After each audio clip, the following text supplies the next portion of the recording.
సుపరిపాలన తొలి అడుగు పేరుతో ఇంటింటికి తెలుగుదేశం పార్టీ కార్యక్రమాన్ని ప్రారంభించారు ఆ పార్టీ నాయకులు. అధినేత ఇచ్చిన ఆదేశాల మేరకు అన్ని నియోజకవర్గాలలో ఈ కార్యక్రమాన్ని లాంఛనంగా చేపట్టారు. ఇందులో భాగంగా నెల్లూరు నగరంలోని 13వ డివిజన్ ఎలమవారి దిన్నెలో గడప గడపకు వెళ్లారు మంత్రి నారాయణ. ప్రజలను నేరుగా కలుసుకుని వారి బాగోగులను తెలుసుకున్నారు. కూటమి ప్రభుత్వం అధికారం చేపట్టి తొలి ఏడాది పూర్తయిన సందర్భంగా సంక్షేమ పథకాల అమలు తీరుపై ఆరా తీశారు. పథకాలు సమయానికి అందుతున్నాయా అని లబ్ధిదారులను అడిగి తెలుసుకున్నారు. మరో 4 ఏళ్లలో మరిన్ని సంక్షేమ పథకాలను ప్రజల గడప వద్దకు చేరుస్తామని హామీ ఇచ్చారు.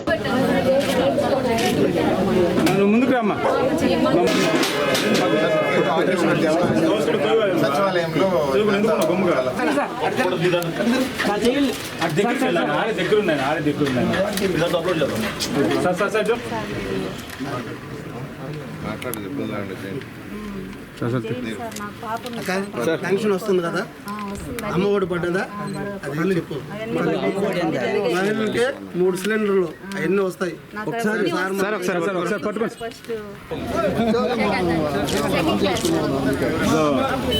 పాంప్లెట్ ఏంటి సార్? చెప్పండి సార్.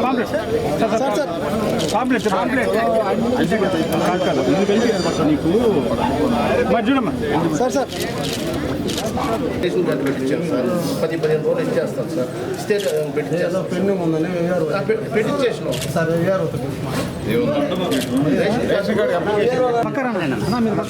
పక్కన సార్. కార్యక్రమంలో నారాయణ మాట్లాడుతూ నగరంలో పండగ వాతావరణం కనిపిస్తుందని అన్నారు. ప్రతి ఇంటికి సుమారుగా 3 నుంచి 4 ప్రభుత్వ పథకాలు చేరాయని ఆనందం వ్యక్తపరిచారు.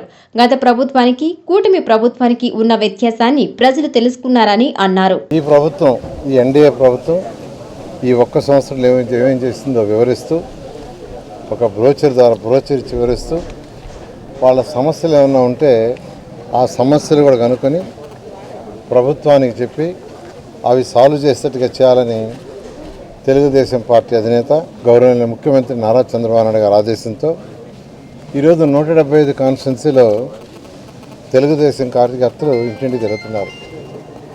ఆ నేపథ్యంలో నేను కూడా నెల్లూరు సిటీ ఎమ్మెల్యేగా నెల్లూరులోని 246, 47 బూతుల్లో, అంటే 13వ డివిజన్లో, ఇది ఎలమవారి దిన్నె, నెల్లూరులో ఉన్న పేదల నిరుపేదల్లో ఇదొక బూత్. సో ప్రతి ఇంటిలో ఏదో కనీసం 1, 2, 3 వచ్చినాయి. వాళ్ళ ఆనందానికి అద్దులు లేవు. ప్రతి ఇంటికి పోతే వాళ్ళ యొక్క కళ్ళలో ఆనందం అంతా ఇంత లేదు. ఎందుకంటే ఈ 1 ఇయర్లో ఈ రాష్ట్రం ఎంతో ప్రశాంతంగా ఉందని వాళ్ళే చెప్తున్నారు. ప్రశాంతంగా రాష్ట్రం ఉంది. గౌరవనీయ ముఖ్యమంత్రి నారా చంద్రబాబు నాయుడు గారు వారికి ఉన్న అపార పరిపాలన అనుభవంతో ఈరోజు రాష్ట్రాన్ని ముందుకు తీసుకుపోతున్నారు. 10,000 కోట్లు, 10 లక్షల కోట్లు యాక్చువల్గా గత ప్రభుత్వం అప్పు చేసి వెళ్ళిపోయింది. 10 లక్షల కోట్లు. దాన్ని తీర్చే బాధ్యత ఈ ప్రభుత్వం మీద పడింది. ప్రభుత్వం అంటే ఎవరు? మళ్ళా మీరే, ప్రజలు కట్టే ట్యాక్సులతోనే దాన్ని తీరుస్తున్నాం. అట్ ది సేమ్ టైం రాష్ట్రం డెవలప్ కావాలంటే సంక్షేమము, అభివృద్ధి రెండు కళ్ళుగా భావించి ఈరోజు ముఖ్యమంత్రి గారు రెండిటికి హై ప్రయారిటీ ఇస్తూ అనేక సంక్షేమాలు, తల్లికి వందనం కావచ్చు, మహిళలకు ఉచిత గ్యాస్ సిలిండర్లు కావచ్చు, అన్నా క్యాంటీన్లు కావచ్చు, పెన్షన్స్ కావచ్చు, ఇట్లా అనేక ఏదైతే సూపర్ 6లో చేసావో ఒక్కొక్కటి చేస్తూ కొన్ని డేట్లు కూడా ఇచ్చేశారు. ఆగస్టు 15న మహిళలకు ఉచిత బస్సు ప్రయాణం చేస్తామని. అదేవిధంగా కేంద్ర ప్రభుత్వం 6,000, రాష్ట్ర ప్రభుత్వం 14,000 కలిసి రైతు సోదరులకు 20,000 ఇస్తాం. దాంట్లో కేంద్ర ప్రభుత్వం ఫస్ట్ ఇన్స్టాల్మెంట్ ఎప్పుడు వేస్తే అప్పుడే రాష్ట్ర ప్రభుత్వం ఫస్ట్ ఇన్స్టాల్మెంట్ వేసేటట్టుగా ఆల్రెడీ ముఖ్యమంత్రి గారు అనౌన్స్ చేశారు.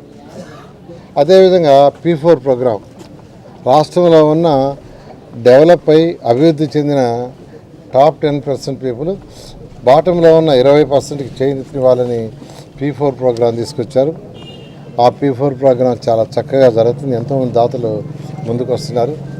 ఈ విధంగా ఆర్థిక వ్యవస్థని చిన్నాభిన్నం చేసేసి వెళ్ళిపోయిన గత ముఖ్యమంత్రి అంటే ఈ ముఖ్యమంత్రి గారు, మన ముఖ్యమంత్రి గారు గౌరవనీయ నారా చంద్రబాబు నాయుడు గారు ఆర్థిక వ్యవస్థని ట్రాక్లో పెట్టుకుంటూ వచ్చారు. ఇంకా చేయాల్సింది ఉంది. కాబట్టి రాష్ట్ర ప్రజలందరికీ నేను ఒకటే కోరుకునేది, మంత్రిగా కొద్దిగా ఓపిక పట్టండి, అన్నీ 1 by 1 చేస్తాం. నెల్లూరు సిటీ ఎమ్మెల్యేగా కూడా 1 by 1 చేసుకుంటూ వస్తున్నాం. కొద్దిగా ఓపిక పడితే ఏదైతే ఎలక్షన్స్ ముందు మేనిఫెస్టోలో చెప్పామో అన్నీ చేయడం జరుగుతుంది.